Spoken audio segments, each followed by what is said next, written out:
As principais informações do Agreste Pernambucano você encontra a partir de agora. Veículos de comunicação integrados. Está no ar o programa Independente. A política sem segredos. Direto dos estúdios do Santa Cruz Online. Oferecimento: Viana e Moura. Morar bem ficou mais fácil. Nacional Têxtil. A malha que você precisa com a qualidade que você quer. Via Motos. Acelerando com você. Clínica Santa Ana. Especializada em cuidar de você. Satex Têxtil. Distribuidor exclusivo das malhas Grantex. Porfírio Calçados e Espaço do Calçado. Sangue Digital, comunicação visual. Mercadão, o supermercado da cidade. JCL Casa e Construção. Fácil de chegar, melhor para comprar. Auto Pronto, a mais completa loja de peças e serviços mecânicos em Santa Cruz. Rede.com, você digital.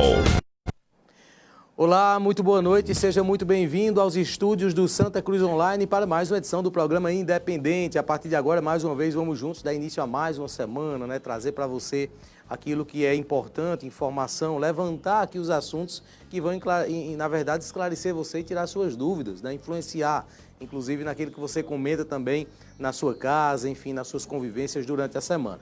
Hoje vamos trazer, né, um retrospecto, na verdade, de muita informação, muita coisa de bastidores que aconteceu esse final de semana. Vamos falar sobre a coletiva do governo do estado, que aconteceu agora há pouco no Recife e tem informações, novidades para Pernambuco no combate ao Covid-19, então tem muita informação no programa de hoje. Comigo, Luciano Bezerra e Manassés. Boa noite. Boa noite, Ney. Boa noite, Manassés. Boa noite a todos que nos acompanham pelas rádios Vale FM, Toritama FM e pelas plataformas digitais. Manassés, boa noite. Boa noite, Ney. Boa noite, Luciano. Boa noite a todos os nossos ouvintes e internautas que estão aí nessa semana que está afunilando, né, para muita coisa que vai acontecer, especialmente em Santa Cruz. Você está parecendo político federal quando vem inaugurar a obra de barragem do Nordeste. Rapaz, essa jaqueta me ajudou hoje. Eu confesso que eu nunca vi político federal quando veio inaugurar a obra do Nordeste. Obra de barragem? Tem. Sim. Eles usam uma roupa assim. É verdade, deles, usa. Só olhar. Que as jaquetas, né? Verdade. É uma jaqueta, mas essa cor assim, do jeito dele, assim, verdade. Uma gola alta e tal. Pode olhar. Isso é Bolsonaro, Temer, Lula, Dilma, todos eles, assim. Então, falta só a mão cheia de petróleo, ainda bem que eu não tenho. É, obra de petróleo também. Obra de petróleo também. É laranja, a cor da Avante é obra de petróleo. Por isso que ela é laranja. É laranja, tem às vezes é de barragem, então. Olha, você pode acompanhar esse programa através das páginas do Santa Cruz Online, no Facebook, no YouTube. Estamos ao vivo pelo perfil do blog do Ney Lima no Facebook, Agreste TV e Jardins do Agreste, em Belo Jardim, São Bento do Una. Ao vivo também pela página da Nova FM, em Fazenda Nova, Estação Notícia, em Brejo da Madre de Deus, fanpage do blog do Evandro Lins, em Toritama, TV Atitude Agreste, em Taquaritinga do Norte, Portal Comunicação e Mídia Digital, em Jataúba, TV Panelas, Rede Nordeste de Pernambuco e Vale FM no Facebook. Estamos ao vivo também pelas rádios Toritama FM e Vale FM. Muito obrigado a você que nos acompanha também pelas ondas do rádio. Olha, o governo do estado realizou uma coletiva online sobre o enfrentamento à Covid-19 na tarde de hoje e autorizou que a partir do dia 8 de setembro haverá o início do processo de retomada das aulas do ensino superior, mas apenas para as micro-regiões, as macro-regiões 1, 2 e 3.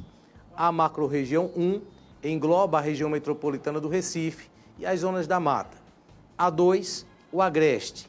Já a 8 Geres, que faz parte da macro-região 4, reúne as cidades do grupo de municípios que formam o polo de confecções, aliás, que formam o polo do município de Petrolina, no Sertão. Não vamos confundir não, pelo amor de Deus. Então, estão fora, essas áreas, né, dos sertanejos, estão fora dessa autorização de aulas presenciais de ensino superior, a macro-região 3 e as Geres da sede de Arco Verde, Serra Talhada e Afogados da Engazeira, assim como as 2 Geres, que são da macro-região 4, com sede em Uricuri e Salgueiro. O secretário estadual de Educação, Fred Amâncio, falou que a decisão do processo de retomada das aulas será feita para cada instituição de ensino, por cada instituição de ensino. Então, caberá à instituição decidir realmente se retoma ou não, mas há autorização do governo para isso. Vamos acompanhar, então, um trecho da fala do secretário de Educação. Na realidade, é importante destacar, o primeiro ponto, é que se trata de uma autorização para início do processo de retomada. Então, o comitê, a partir dos dados, entende que é possível a gente dar um prazo nesse processo, na autorização para que as atividades, as aulas presenciais nas instituições de ensino superior possam ser retomadas, mas, é claro, sempre destacando que essa é uma decisão que cabe a cada uma das instituições de ensino superior. Quais são os pontos importantes a serem destacados? Além de se tratar de uma autorização para o início de retomada, importante destacar que é um público que, em praticamente a sua quase totalidade, ele é um público acima de 18 anos de idade, um público adulto, então esse é um ponto importante a ser destacado. Outro ponto a ser destacado é que esse processo de retomada vai ser feito em etapas, como a gente já observou nos cursos livres, também vai ocorrer, a gente vai apresentar quais são essas etapas de retomada com relação ao ensino superior no nosso estado. E as aulas, elas poderão assumir, a partir da decisão das instituições, diferentes configurações. As instituições, por exemplo, poderão manter as suas atividades apenas com atividades não presenciais. A gente poderá ter algumas instituições decidindo pela realização de atividades presenciais, articuladas com atividades não presenciais, que nós chamamos de ensino híbrido. Então, cada instituição poderá adotar diferentes modelos, inclusive para atender seus diferentes públicos. Em paralelo a isso, por ser uma etapa não obrigatória, também vai caber, claro, ao estudante decidir se ele vai fazer essa retomada das atividades presenciais agora, das aulas presenciais, ou vai deixar para fazer isso no outro momento, a partir, claro, da articulação com as suas respectivas faculdades, universidades, enfim, com a sua instituição de ensino superior, onde ele estuda. A gente vai ter a retomada desse processo em etapas. Serão 4 etapas essa autorização para essa retomada. Na primeira etapa, a partir do dia 8/9, 25% da capacidade da instituição. A partir do dia 14/9, chegaremos a 50% da capacidade da instituição, de atendimento do estudante. No dia 21 de setembro, chegaremos a 75%. É possível chegar, a partir da decisão da instituição, chegar até 75% da capacidade. E uma 4ª etapa, já no finalzinho, já nos últimos dias do mês de setembro, nós chegaremos no dia 28, até 100% da capacidade de atendimento. Fred Amâncio falou também que as aulas presenciais da educação básica, que abrange do ensino infantil ao ensino médio, continuam suspensas e prorrogadas até o próximo dia 15 de setembro. O secretário de Educação foi questionado sobre o planejamento da educação do Estado para o próximo ano, caso não haja retorno da educação básica neste ano. Bom, algumas informações importantes com relação a isso. Primeiro, nós ainda não estamos trabalhando com a possibilidade de não termos volta das atividades presenciais para o ano letivo de 2020. Nós não temos a definição desta data, mas também não temos nenhuma decisão de não haver retomada das atividades esse ano. Agora, alguns pontos importantes a gente deve destacar. O primeiro ponto é que diz respeito ao planejamento do ano de 2021. Na realidade, sabendo que este ano é um ano que vai exigir uma complementação no que diz respeito ao conteúdo, no que diz respeito ao ano letivo de 2020, não importa, seja para as escolas públicas ou escolas particulares, a gente sabe que não necessariamente todos os estudantes, com certeza não foram todas as escolas que conseguiram cumprir o seu conteúdo por completo neste ano. Até porque, realmente, as atividades presenciais, as aulas presenciais, são aquelas que permitem o aprendizado por completo no estudante. Todo o trabalho que está sendo feito em escolas particulares e públicas nesse momento é extremamente importante para os estudantes. A continuidade do processo de aprendizagem, a manutenção do vínculo dos estudantes com a escola é muito importante, não apenas do ponto de vista de aprendizagem, mas também do ponto de vista emocional para o estudante e sobre vários aspectos do desenvolvimento dele. Porém, a gente sabe que, ainda por não ser possível, a gente ainda não deu esse passo. Qual é o ponto importante? Após a retomada das aulas presenciais, a gente vai reestruturar todo o calendário no que diz respeito à complementação do ano de 2020 e para o ano de 2021. Provavelmente vamos construir um sistema que é previsto pela legislação, que é trabalhar em ciclos. Então, a gente não vai ter o ano de 2020, o ano letivo de 2020 e o ano letivo de 2021, mas o ciclo 2020-2021, que vai nos permitir complementar o conteúdo de 2020 ao longo do ano letivo de 2021. Agora, um ponto extremamente importante, né? A gente não trabalha com essa hipótese, mas a gente não consegue cobrir todo o conteúdo de um ano letivo inteiro, né, apenas no ano de 2021. Então, efetivamente, né, a não retomada das atividades, não necessariamente para todos os estudantes e não para todas as escolas, mas para muitos estudantes, para muitas escolas, a não retomada das atividades presenciais este ano realmente vai trazer prejuízos enormes. Quer dizer, o ano letivo de 2021 não vai ser suficiente para a gente poder dar conta disso. Mas está sim no nosso planejamento, né, a gente poder, a partir da definição da retomada das aulas presenciais, a gente redimensionar todo o calendário, todo o ano letivo, tanto de 2020 quanto de 2021 e, consequentemente, seus conteúdos. Mas é importante a gente alertar, né, sobre o fato de que é impossível, no ano só, cobrir todo o conteúdo de 2 anos. Fred Amanso falou sobre as declarações de alguns pais e mães que não levariam seus filhos às escolas caso haja retomada das aulas neste ano. No atual contexto, nós temos, né, à medida que estão sendo retomadas todas as demais atividades, tanto na nossa economia como atividades sociais, e com a melhoria dos números, né, da pandemia no nosso Estado, né, vários pais. Nós temos pais hoje que já entendem que é possível a retomada das aulas e pais que entendem que preferem aguardar para um outro momento esse processo de retomada das aulas. Para ambos os casos, a gente entende que é importante as escolas, né, as redes de ensino, elas se adaptarem, né, a este momento, né, da pandemia e, consequentemente, a decisão dos pais.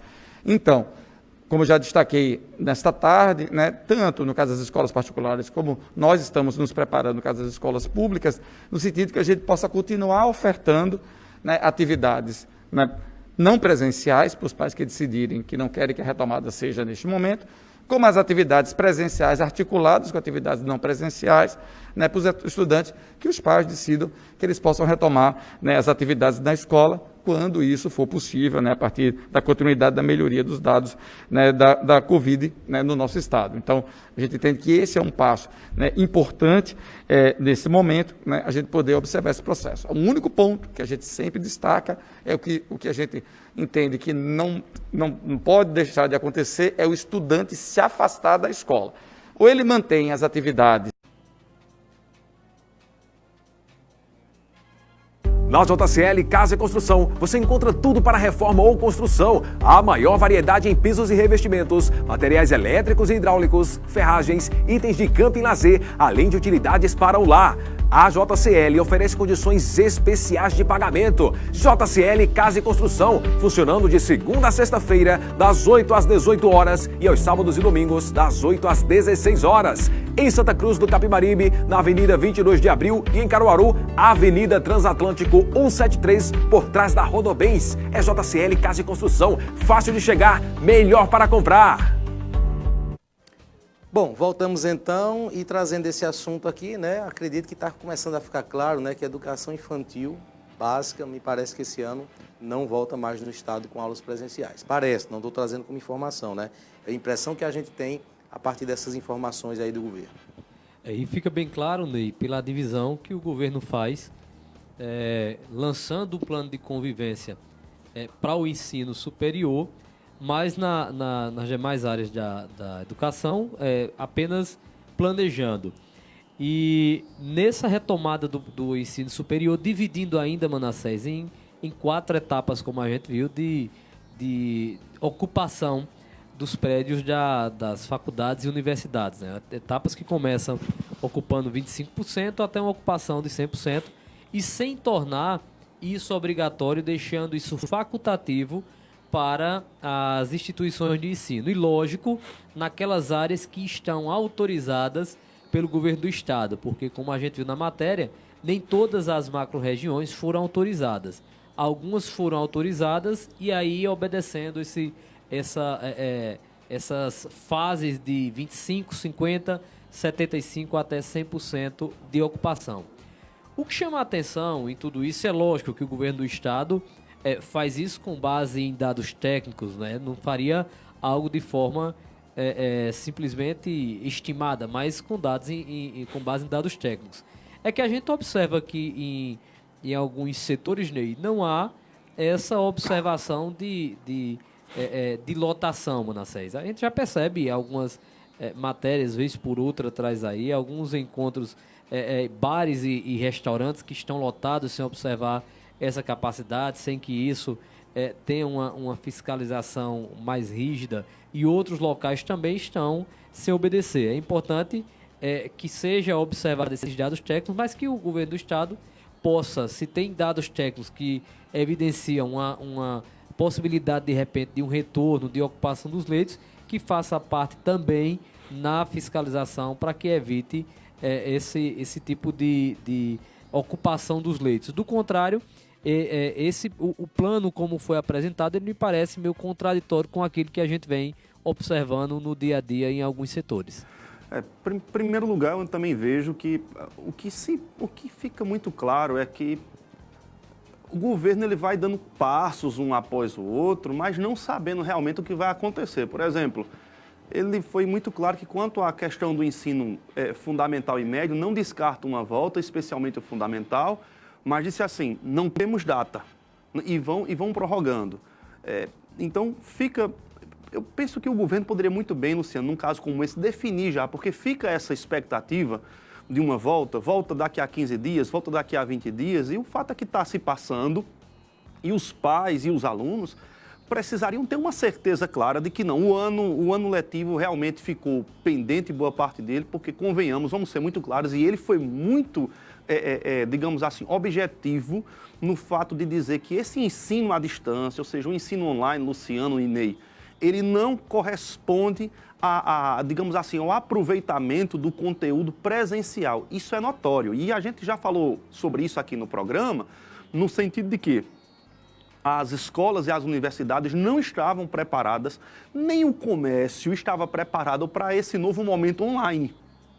Então, tudo foi novo e, ao mesmo tempo, o governo fica nessa pendência. A gente não sabe se vai ser no ano que vem, deve ter complementação. Então, eu acho que faltou uma objetividade maior. Isso, para mim, é um ponto. Um outro, Luciano, que você trouxe aqui a pauta, e eu acho que é muito importante, é essa ausência de fiscalização. E penso eu, que falta justamente essa parceria entre o governo estadual e as prefeituras no sentido da fiscalização. Porque, convenhamos, quem está realmente nesse momento, do ponto de vista de ambientes de aglomeração, que está seguindo à risca, são as igrejas. Os ambientes religiosos estão seguindo. Agora eu fico me perguntando, cadê a fiscalização quanto aos bares, aos restaurantes, às conveniências de postos de gasolina? Está aí e não tem fiscalização nenhuma.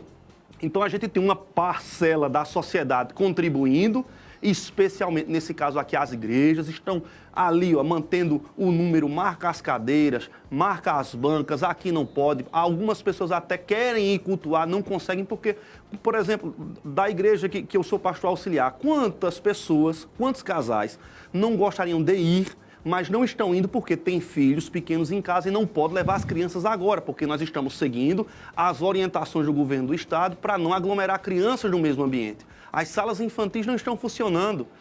Pergunta, Luciano, que eu faço, Ney, e você que está aí do outro lado e onde está a fiscalização nos demais ambientes?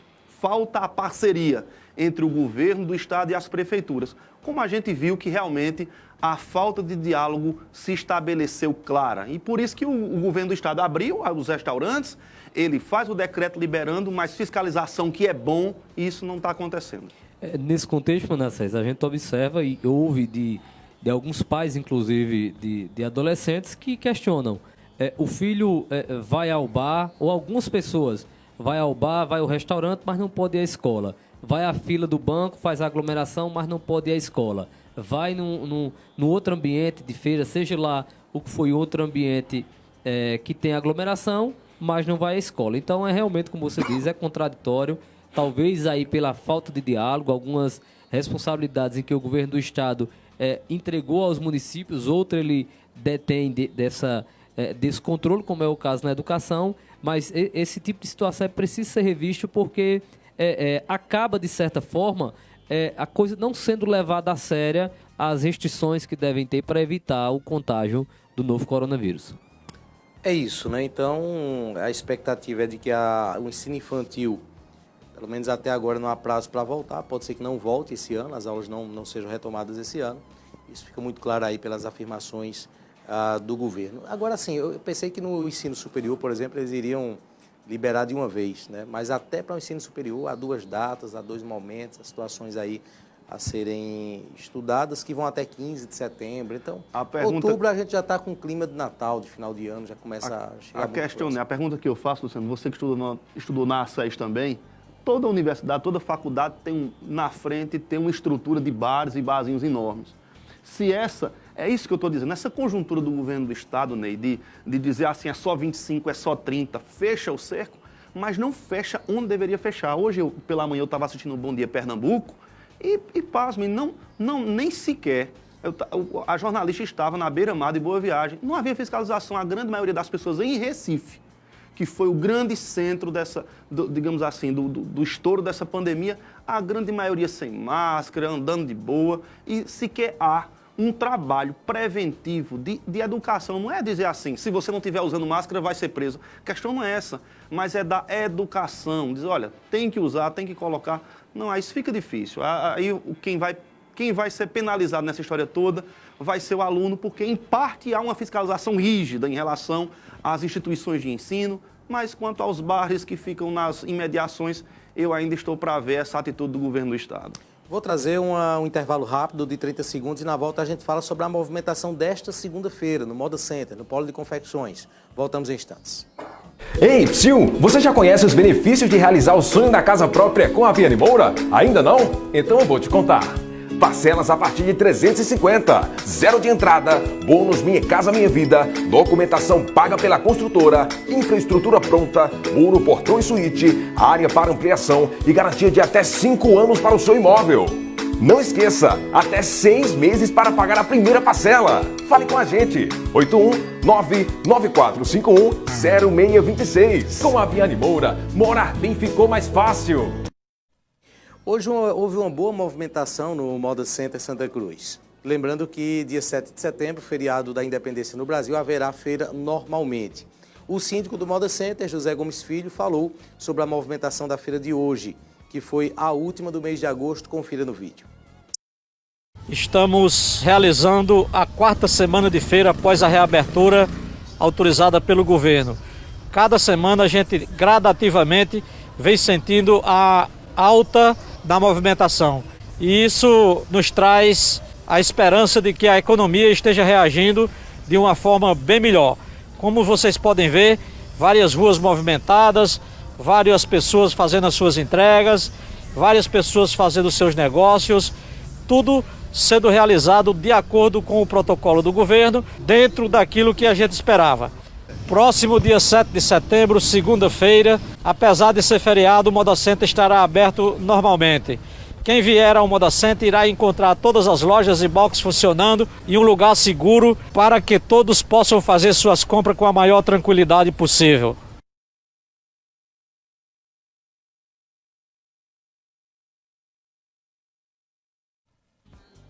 Tá aí a movimentação, né, que vem aumentando a cada semana e sim, enfim, o Polo de Confecções ele vem vivendo, apesar de toda essa situação, uma movimentação boa, né? Aquilo que nós já falamos aqui por várias vezes, até devido à contenção que houve aí nos gastos das pessoas, das famílias, isso acabou estourando agora. Na noite da sexta-feira aconteceu a seleção do concurso Minha Confecção é Fashion, que é uma iniciativa do Grupo Nacional Têxtil. O evento aconteceu no espaço da ASCAP, em Santa Cruz do Capibaribe, e contou com a participação de 11 jurados, inclusive eu fui um deles, dos organizadores do concurso. Confira na reportagem de Marília Ferreira. Nesta sexta-feira aconteceu a seleção do concurso Minha Confecção é Fashion, que é uma iniciativa da Nacional Têxtil. O evento aconteceu aqui na sede da ASCAP Santa Cruz. Ao todo, 110 marcas se inscreveram para participar do concurso. A história da Nacional Têxtil é muito linkada com Santa Cruz, certo? Eu acho que a Nacional Têxtil faz quase 30 anos que opera nessa região, certo? E a gente diz que quando a região vai bem, a Nacional Têxtil também vai bem, certo? Essas iniciativas, eu acho que nesse momento difícil de pandemia, eu acho que está todo mundo procurando se reinventar. E eu acho que a Nacional Têxtil, como um player importante desse mercado, está procurando contribuir com isso, certo? Eu acho que as máscaras foram um alívio, para a região. No momento estava todo mundo parado, a gente vir com apoio de retomar a produção através das máscaras. E agora, com esse concurso Minha Confecção é Fashion, a gente enfatizando a importância do e-commerce, da digitalização da região. Certo? Então, quando a Nacional Têxtil contribui com o desenvolvimento da região, a gente cresce junto. E é isso que a gente está buscando, tanto com a iniciativa do Bom Para Mim, Bom Para Você, com as máscaras, como essa iniciativa do Minha Confecção é Fashion agora. E a nossa expectativa é que venha muito mais iniciativas desse tipo, que busquem o desenvolvimento da região e o crescimento da Nacional Têxtil junto com a região. Em primeiro lugar, eu fico muito feliz pelo convite, né? E muito mais feliz ainda por essa aproximação da Nacional Têxtil. A gente, enquanto CDL e aqui a ASCAP também, a gente sempre pediu, a gente sempre tentou fazer com que essas empresas têxteis chegassem mais juntas a Santa Cruz do Capibaribe. E costumo dizer que nós chegamos até aqui praticamente sozinhos, sem ajuda de governo, sem ajuda de ninguém. Foi o povo de Santa Cruz do Capibaribe, os nossos empreendedores. Daqui para frente, a gente precisa unir esforços, a gente precisa articular esses esforços, e essa chegada, essa aproximação da Nacional Têxtil é muito interessante, é muito bom para Santa Cruz do Capibaribe. Eu me sinto prestigiado, eu me sinto muito feliz em ter sido convidado para participar desse evento e estar aqui junto com a ASCAP, junto com a Avante também. É muito interessante e eu tenho certeza que Santa Cruz tem muito a ganhar com essa aproximação da Nacional Têxtil, e eu acho que as outras empresas têxteis que distribuem tecido aqui, elas têm que se espelhar nesse exemplo da Nacional e chegar mais junto. Foi muito bacana, o sucesso do projeto foi muito legal. Tivemos aí várias marcas inscritas, chegamos nas 33 por uma questão de regras, né, de ordem do concurso, e que se estabeleciam todos dentro dessa regra. Então as 33 marcas estão aqui porque realmente, né, as 33 marcas estavam dentro dos padrões, né, estabelecidos do concurso. Então a marca com os seus 3 looks entregues, ficha cadastral completa, com tudo organizado. Então a gente tinha realmente um padrão, né, de entrega de inscritos, e as 33 foram selecionadas diante de estarem dentro das regras do concurso. 15 marcas do Polo de Confecções foram selecionadas e serão contempladas com a produção fotográfica exclusiva que vai acontecer na praia de Muro Alto, em Porto de Galinhas. Com imagens de Gilvan Alves, Marília Ferreira. Tá aí, reportagem de Marília Ferreira trazendo os pontos, né, desse concurso. Parabéns à Nacional Têxtil, muito bacana a iniciativa, fomentando, incentivando o nosso polo de confecções. Olha, o Banco Central informou que a nota, essa era uma notícia que Manassés estava aguardando bastante, que a nota de R$200 será lançada oficialmente nesta quarta-feira, dia 2 de setembro. A única característica que se sabe até o momento é que a nova cédula terá a figura do lobo-guará estampada.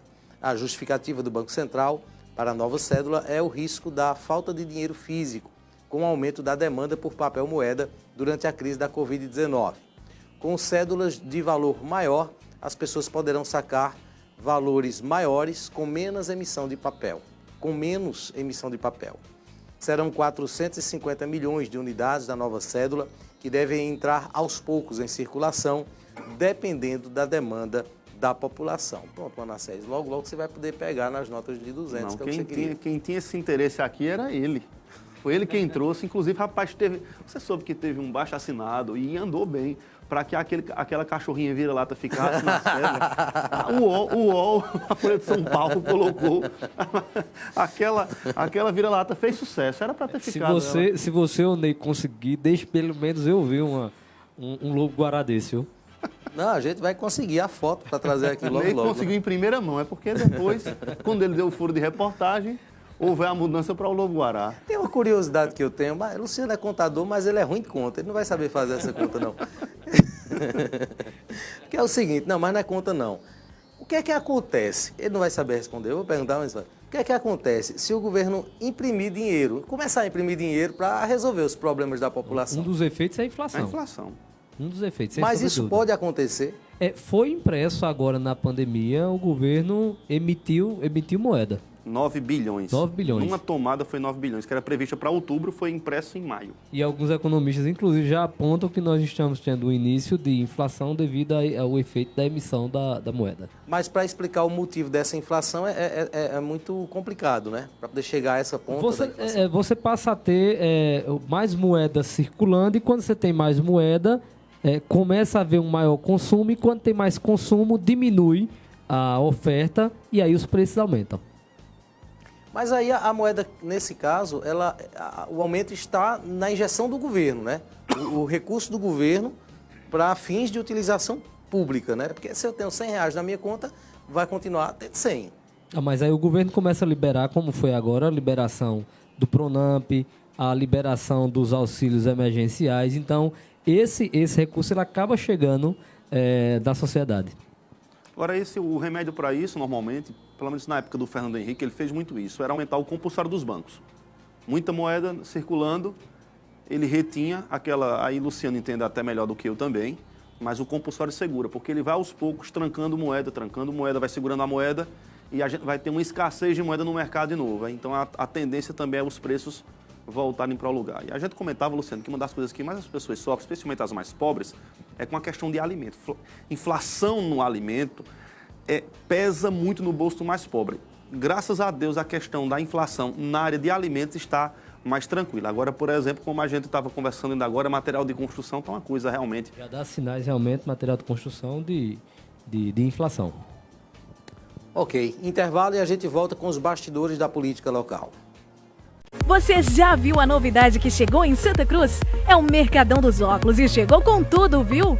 Óculos de grau a partir de R$ 19,90 e óculos de sol a partir de R$ 79,90. São muitas opções em óculos de grau e solares, uma variedade de marcas e modelos que deixam você sempre na moda. Nossos preços e condições vão surpreender você. Venha conhecer o Mercadão dos Óculos. Avenida Padre Zuzinha, 262 Centro. Estamos com um ambiente protegido e tomando todos os cuidados contra a Covid-19 para receber você. Fique por dentro das novidades no nosso Instagram.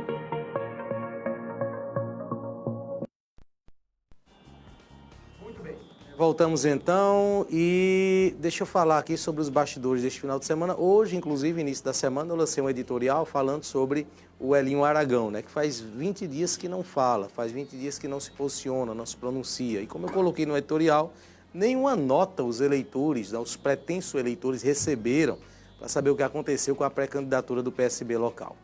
Independente de concordarem comigo ou não, o editorial é uma posição, né, do editor, como o próprio nome já diz. Não vou ler aqui, mas trago esse assunto para os nossos debatedores. Ney, nós comentamos aqui, alguns dias atrás, dentro dessa linha do editorial que você publicou hoje, que foi a demora do Elinho em falar de alguns assuntos, né? Quando foi inicialmente lançado o nome dele, começou a se especular o nome de Elinho por meio dos vereadores, e não do próprio Elinho, que só depois veio à imprensa. Quando surgiu a situação do PSB, o Elinho demorou também vir à imprensa. Então, eu acho que o Elinho deve fazer isso, né? O Elinho, ele, como bem você narra no editorial, são duas situações em que elas, de certa forma, trazem um desgaste para o Elinho Aragão. Uma, num cenário em que teve personagens semelhantes envolvidos, como é o caso do deputado Diogo Moraes e do ex-prefeito José Augusto Maia. E dentro desse contexto, eu acho, o Elinho é uma pessoa carismática, é um cara muito jovem ainda, de futuro na política, mas há sempre um momento de se posicionar. E acho que ele não deve, nesse momento, esperar que outras pessoas falem novamente por ele, de esperar que outras vozes que decidam por ele. Acho que é importante e acredito que em breve o Elinho estará fazendo isso, de comunicando a sua postura de participação ou não nas eleições nesse ano, mas acredito que ele deve tomar essa postura, deve falar com os seus eleitores, porque o nome dele, Manassés, foi lançado como pré-candidato a prefeito. Ele reúne, de certa forma, uma militância que esteve acompanhando o Elinho Aragão, que esteve no desejo que o Elinho Aragão viesse a disputar essas eleições. E é claro que parte desse grupo está esperando essa fala do Elinho Aragão, que acredito que dentro em breve ele estará se comunicando com a opinião pública. Essa fala do Elinho se faz necessário em virtude de que muita gente ficou na expectativa de votar nele. Foi um embate, agora sim.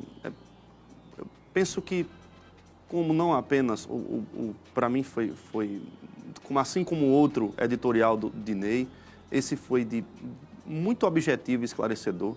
E para mim, Ney, você colocou uma questão ali muito clara. É a ausência da reação imediata.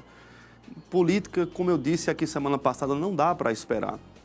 É uma questão de pragmatismo, de objetividade. Você vem numa marcha de uma pré-campanha como ele vinha, garantindo para os seus eleitores que seria o candidato do grupo ou o candidato do PSB.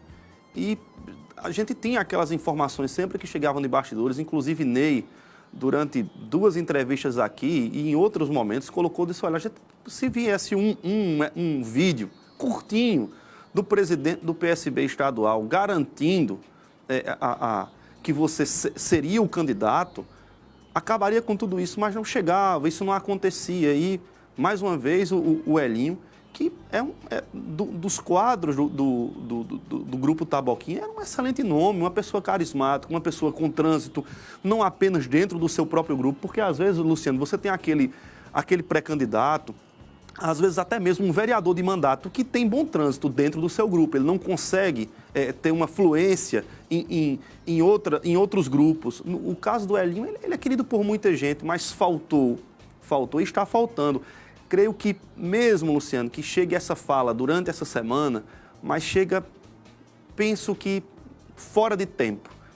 O eleitor de Elinho, a militância do Elinho precisava desse posicionamento para entender o que havia acontecido. O silêncio se dá depois da morte do Fernando, ali justamente, foi dias antes, vem a nota do PSB, do presidente do PSB, deixando muito claro que o PSB marcharia junto com a candidatura até então, porque ainda estava entre nós o Fernando Aragão, e de repente, com a morte do Fernando, Elinho silenciou, e esse silêncio, infelizmente, pesou contra ele. Talvez haja tempo de tentar reparar o dano da ausência dessa fala, mas talvez não. Isso só, Luciano, os próximos dias, e por que não dizer o tempo, é quem vai dizer. Eu vou usar uma palavra que o Ralf sempre usa, né? Repare bem. Né? Então, por que eu acho que o Elinho ele deve vir a público? Porque, de certa forma, eleitores de Elinho esperam uma posição de Elinho. Se Elinho, diante do novo cenário, ele irá disputar para a vaga para vereador ou não. Né? Ou se Elinho irá participar apoiando o Fábio, ou se de repente começa a se especular possibilidades também de Elinho apoiar outros grupos. E mais uma vez, o Elinho não pode deixar que as pessoas falem por ele, que decidam por ele. O Elinho precisa vir a público e dar o seu posicionamento. E ainda, não pode esperar, né, que as lideranças decidam o seu futuro. Ainda? Dá tempo ainda, Luciano? Essa é a grande dúvida. A questão, e é o que eu acho, é que sempre esse tempo vai estar aberto a Elinho. Ele precisa fazer isso. Porque veja o seguinte, se o mesmo fato tivesse acontecido com o próprio José Augusto, sabe, ele não saberia esperar. Ele procuraria o primeiro canal para desabafar. É tanto que, por exemplo, quando José Augusto era deputado federal, que lhe tiraram o comando do PROS, não foi? Foi do PROS? Do PROS. Isso. Ele culpou Paulo Câmara, ele culpou Eduardo Campos. E diante desse cenário, José Augusto, mesmo sendo um deputado federal, ele era minúsculo, né? Ele tinha uma estatura política muito pequena para dar esse grito. No entanto, isso foi para a tribuna, isso foi e repercutiu em jornais nacional, né, quando isso aconteceu. Então, falta esse esbravejamento também do Elinho, isso está muito claro e talvez explique as consequências. Eu acho que ele ainda vem, Ney, devido a essa situação. É evidente que um culpado nessa história vai ter. Eu acho que quando o Elinho vem a público falar, tem um culpado nessa história, né? E ele deve pronunciar a respeito disso. E ainda que demore, né? E quanto mais demorar, o fato é que quanto mais demora, isso fica mais desconfortável para o Elinho Aragão quando ele demorar. Mas, sem dúvida, ele vai ter que vir a público e falar. Eu não acredito que o Elinho, de repente, venha disputar uma vaga na Câmara de Vereadores no silêncio, sem comunicar nada ao eleitor dele, sem falar com a opinião pública, os bastidores de como aconteceu, do porquê aconteceu. Ou que o Elinho simplesmente não dispute e também não venha a público falar com o seu eleitorado, dizer que não vai disputar. O que ele não pode é demorar, porque quando ele demorar, assim como aconteceu das outras vezes, vai acontecer agora, vão surgir especulação, as pessoas vão começar a falar por Elinho, e isso é o que traz o desgaste. É importante também dizer assim que uma vez que Elinho foi alçado à condição de pré-candidato, isso dá a ele, digamos assim, as roupagens de líder. Um líder não pode fugir. Eu vou dar um exemplo aqui para vocês. Fernando Aragão.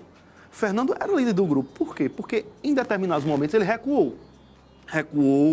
Foi de grupo para manter a unidade, mas chegou uma hora, em alguns momentos, Fernando disse, não, agora é o meu momento, e foi. Foi sabendo que algumas lideranças não apoiariam, foi sabendo que iria caminhar em determinados momentos com bem menos gente, que ele esperava o apoio do que aquilo que iria acontecer, mas o que acontece? Fernando se posicionou. Você citou um outro nome de uma grande liderança do grupo, o próprio Zé Augusto.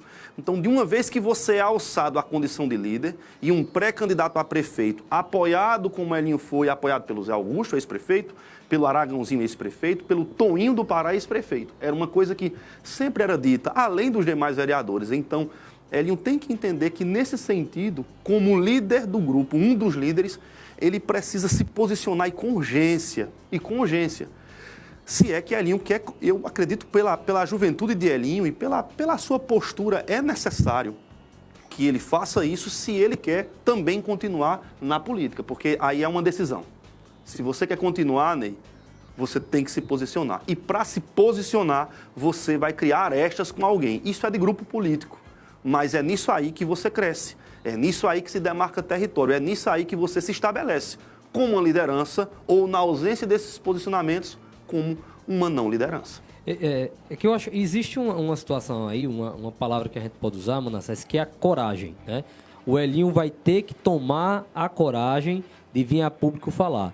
E até eu vou, salvo engano, é o Ralf, Ney, que usa essa palavra aqui. Você está usando as palavras todas do Ralf. Como ele faltou hoje, então eu vou utilizar as frases dele. Ele tem uma frase que ele diz que até para sair do contexto, até para desistir, tem que ter coragem. Então, até se o Elinho não for mais disputar as eleições, ele vai ter que ter coragem de vir a público e dizer isso à opinião pública. Mas é preciso que o Elinho venha a público, ele fale com a opinião pública e não demore, porque quanto mais ele demorar, maior vai ser o desgaste, mais especulações vão surgir e fica mais difícil de curar essa ferida. E um posicionamento de não candidatura também não representa neutralidade, né? Ele pode se posicionar politicamente e, apesar de não ser candidato ou não, estamos aqui no campo da suposição, né? Ninguém sabe se ele poderá ser candidato a vereador, né? Não se sabe ainda. Acho que ainda quem acredite que o PSB venha a ter candidato a prefeito, mesmo depois de tudo, mas já havia algumas manifestações apontando para dúvidas nesse sentido, embora que há coisas que não podem ser ditas e voltadas atrás tão rápido, né? A gente já vem percebendo isso dos caciques do PSB há muito tempo, conforme falávamos aqui. Intervalo rápido e a gente volta com mais assuntos de bastidores nesse programa. A Clínica Santa Ana está realizando o teste para a Covid-19. Você e sua família podem usufruir de nossas instalações com toda a atenção e cuidado. Nossa equipe está devidamente capacitada para atender você. Na Clínica Santa Ana, os resultados estão em suas mãos em 24 horas e você ainda pode dividir no cartão de crédito. Estamos funcionando de segunda a sexta-feira das 7 às 18 horas e no sábado das 7 às 11 horas. Faça já seu exame. Estamos com pacotes especiais para empresas. Solicite seu orçamento pelo WhatsApp 81 987 82 17 12. Clínica Santa Ana, especializada em cuidar de você. Muito bem, voltamos e eu vou tratar de um tema agora que nós falamos, no Fogo Cruzado da última sexta-feira, né? Só lembrando aqui que toda sexta a gente tem o Fogo Cruzado. Semana passada tivemos o Ziel, o Dimas Dantas e o Eusébio, né, participando conosco aqui. Foi bacana. Você assistiu, foi? Inclusive eu assisti, né? E quero parabenizar você pela direção do programa, mas parabenizar os participantes também. O Dimas Dantas, o Uziel e o Eusébio deram um show, Manassés, de informação aqui. foi bacana de assistir o Fogo Cruzado da última sexta-feira. Não que não fosse com os vereadores, né? Mas num contexto diferente, realmente foi muito bacana as discussões. E até pelo fato de estarem no estúdio, né? Que isso faz toda a diferença. Os vereadores estavam online, né? Prejudica o debate. Exato. Nesse caso, nós reduzimos as participações, ou seja, na sexta-feira fica apenas um de nós, participantes concretos do programa, apresentando, mediando. Na sexta-feira fui eu. E aí os 3 debatedores ficam no lugar dos debatedores originais. Essa foi a Eu gostei dessa mudança ideia. que nós fizemos. Eu gostei dessa ideia na sexta-feira. Justamente na sexta-feira, né? Na sexta-feira eu gostei demais dessa ideia. Agora, um ponto importante aí, Ney, a sua inovação no quadro foi muito boa, porque se algo que vai acontecer esse ano é a judicialização do processo eleitoral. Então, nada melhor do que 3 advogados aqui, justamente... Que já começou, viu? Que já tem uma série de ações tramitando aí na Justiça Eleitoral. Porque se a gente levar uma ameaça de multa, pelo menos ele faz a tese de defesa, né? A pessoa que disse faz a própria tese, tem essa vantagem. Não quer dizer que a gente esteja imune aqui, mas diminui o risco. Então vamos lá. Um dos pontos que nós trouxemos nesse programa da sexta-feira, no quadro da sexta-feira, foi em relação à possibilidade, há quem acredite ou não, de que haja o efeito que houve com, por exemplo, a morte de Eduardo Campos no Estado, que aconteça aqui em Santa Cruz em detrimento da morte, em virtude da morte do Fernando Aragão. É o ingrediente da comoção, né? O fator comoção influenciar no processo. Eu trago esse assunto agora para os estúdios aqui, agora com os nossos debatedores Luciano e Manassés, para saber se acredita nesse aspecto ou não, até onde isso é possível, até onde não, considerando o tempo, inclusive, que nós temos até o dia 15 de novembro, né, e a estrutura política, a personalidade política aí do Fernando Aragão. Manassés. Bom, a gente tem que entender que cada eleição tem suas particularidades. O Eduardo Campos estava num processo eleitoral de disputa da presidência da República, e que era mais do que necessário que ele tivesse sua base em Pernambuco coesa. Ele tinha que ter a Frente Popular de Pernambuco unida em torno do nome dele e em torno do nome de Paulo Câmara. Paulo Câmara, àquela altura, estava patinando nas pesquisas, estava lá embaixo. Quem dominava o cenário ali era o Armando Monteiro Neto. Com aquela infeliz tragédia, né? A morte do Eduardo Campos, todo o quadro mudou. E mudou porque, volto a dizer, a unidade de um grupo. Era um grupo unido. A Frente Popular de Pernambuco estava fechada. Isso era muito claro. Estiveram aqui, a ex-presidente Dilma veio para o sepultamento, o ex-presidente Lula também apareceu. Então, todo aquele retrato que havia do embate no campo nacional não existia dentro do contexto de Pernambuco. A Frente Popular, PT, PCdoB, PSB e os demais partidos de esquerda e outros de centro estavam totalmente unidos. O PSDB também estava ali naquela conjuntura? Estava, não lembro bem. Mas, enfim, a Frente Popular abrangia um leque enorme de partidos. E continuaram unidos, de tal modo que o Paulo Câmara saiu. Se eu não me engano, as pesquisas até então davam a ele menos de 2 dígitos até então, e ele foi embora, se tornou governador do estado e conseguiu, inclusive, a reeleição com base na unidade de um grupo. O retrato em Santa Cruz é totalmente diferente.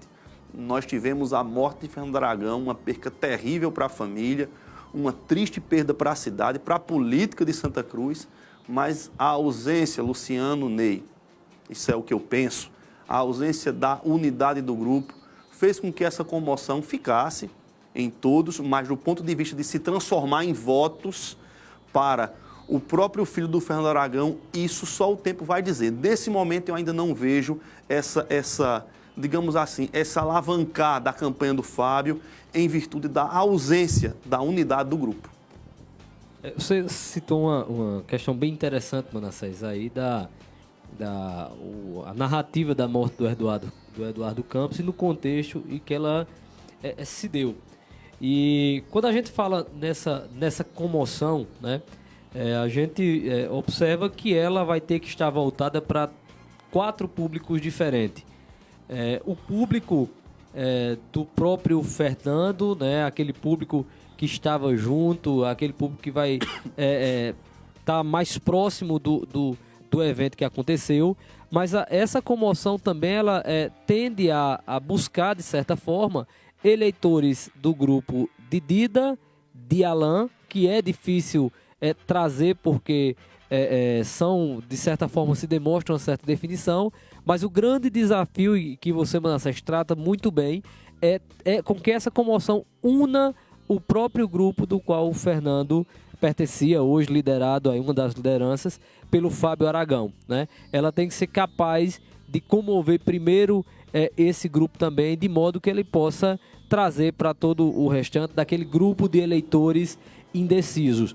Eu digo isso porque na fase em que nós nos encontramos, nós já estamos aí há poucos dias, eu posso citar, da eleição, é preciso um trabalho muito forte de comunicação para que essa comoção consiga atingir aquele eleitor que já está decidido, aquele eleitor que quando você faz a pergunta no questionário da pesquisa se ele mudaria o voto dele e ele diz que não. Então, a comunicação dessa comoção, ela tem um público direcionado, me parece, que é o grupo do qual está o Zé Augusto, né? Porque o Diogo, segundo o que o Carlinhos da Coab disse aqui semana passada, está com apoio já declarado ao Fábio, segundo as palavras de Carlinhos, e essa comoção tem que atingir aquele público indeciso. Então, é um trabalho que ele deve ser, do ponto de vista estratégico, ele deve comunicar bem com essa base eleitoral. Há um fator também que gostaria que vocês analisassem, a morte do Eduardo Campos lá atrás, né? Tendo isso como base, como exemplo. Ela causou a comoção no Estado, mas ele disputava a presidência da República. E para a Marina Silva, acho que não mudou muita coisa. Né? Mudou? Ela cresceu muito, ela chegou a figurar no segundo turno. Se eu não me engano, Marina Silva chegou a 35% de intenções de voto. Ela estourou o Brasil inteiro. Agora, por quê? Eu digo, é o que eu estou dizendo, a base era Pernambuco. Era daqui. O Eduardo Campos, quando ele chega no Jornal Nacional, que foi a última entrevista que ele deu, foi o último ato político dele. Quando ele diz assim, olha, a gente não vai desistir do Brasil, e no outro dia aquele avião cai, mas isso tomou agora. Lógico que Marina não tinha a estrutura, nem o Eduardo, do ponto de vista nacional, que o Eduardo tinha em Pernambuco. Faltou isso. E era o normal. Era um candidato do PSB. E outra, Luciano, ele não tinha o apoio de um forte agente do PSB, até então estava no Partido do Nordeste, que era o Ciro Gomes. O Ciro Gomes era um calo terrível no pé do Eduardo Campos, dentro do PSB, porque se o Ciro estivesse com o Eduardo, do ponto de vista do Nordeste, talvez a Marina tivesse se sustentado. Mas a ausência de Ciro naquela campanha pesou bastante no Nordeste contra o encaminhamento da candidatura da Marina, mas que ela cresceu inicialmente, cresceu e muito. E tem um fator do tempo também, né, Manassés, que se deu, e aí deve-se observar isso, o tempo que dura essa comoção. É evidente que toda morte ela é trágica, ela traz um andor terrível para os familiares e para aquelas pessoas que são próximas, mas o tempo, ela, de certa forma, ela vai diminuindo esse efeito da comoção. No evento que você citou do Eduardo Campos, já havia começado, inclusive, o período de campanha, existia um período mais curto e, naturalmente, além de outros fatores evidentes, essa comoção diminuiu. No caso do ex-vereador Fernando Aragão, o evento morto ele aconteceu até com um tempo maior de proximidade das eleições, o que pode levar também com que essa comoção ela diminua um pouco mais até lá. O Elivaldo está me lembrando aqui que em agosto de 2014, a Datafolha mostrou ainda um empate entre Dilma e Marina com 34%, como efeito da tragédia do que aconteceu. Agora, a última informação aqui desculpa, Manassés, sobre as convenções partidárias. As convenções partidárias para as eleições municipais de 2020 podem ser realizadas a partir de hoje. Eu acho que nenhum município no Brasil faz no primeiro dia. O prazo para definir os candidatos aos cargos de prefeito, vice-prefeito e vereadores vai até 13 de setembro, respeitando o novo calendário, aliás, 16 de setembro, respeitando o novo calendário eleitoral prorrogado em virtude da pandemia, com a promulgação da emenda constitucional, que adiou todas as eleições municipais de 2020. Todos os prazos eleitorais, então, foram modificados e aí começa agora essas convenções. Bom, Luciano, eu tenho ouvido o candidato falar, não sei se está claro já isso, mas candidatos de municípios menores, que vão fazer presencial essas convenções. Vão manter um distanciamento, mas colocar lá as pessoas no lugar e fazer presencial. Já sabe se pode ou se vai ter uma coisa específica para isso? Olha, as convenções elas podem ser online, presencial, obedecendo às normas sanitárias e de forma híbrida, né? Presencial e online.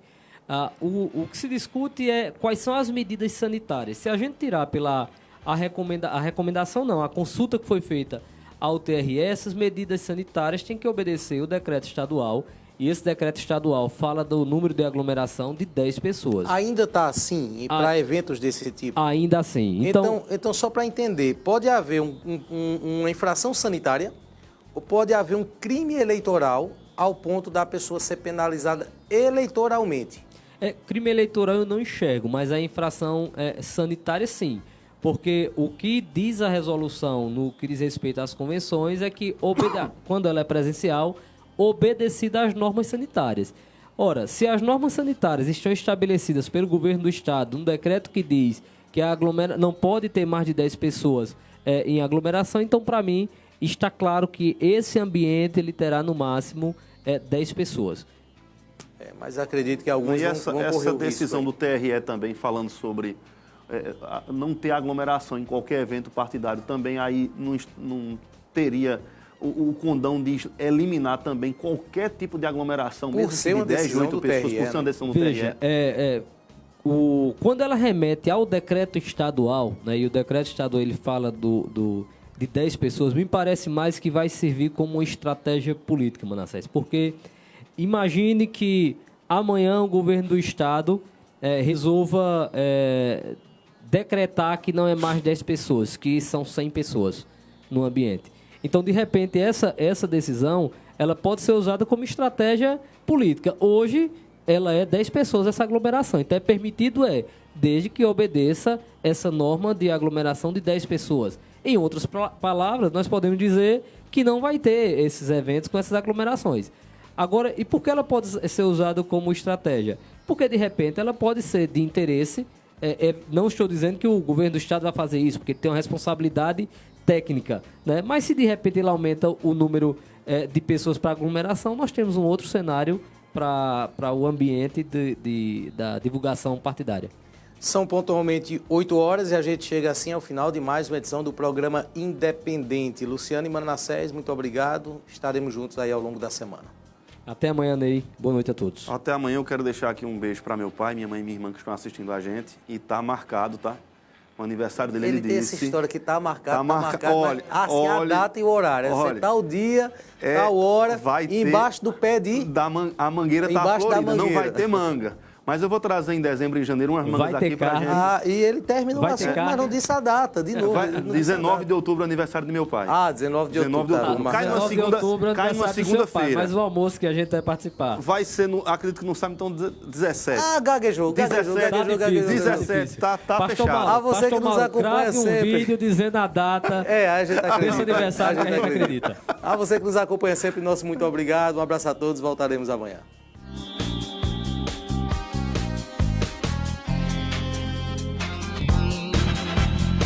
Programa Independente, direto dos estúdios do Santa Cruz Online. Oferecimento: Viana e Moura. Morar bem ficou mais fácil.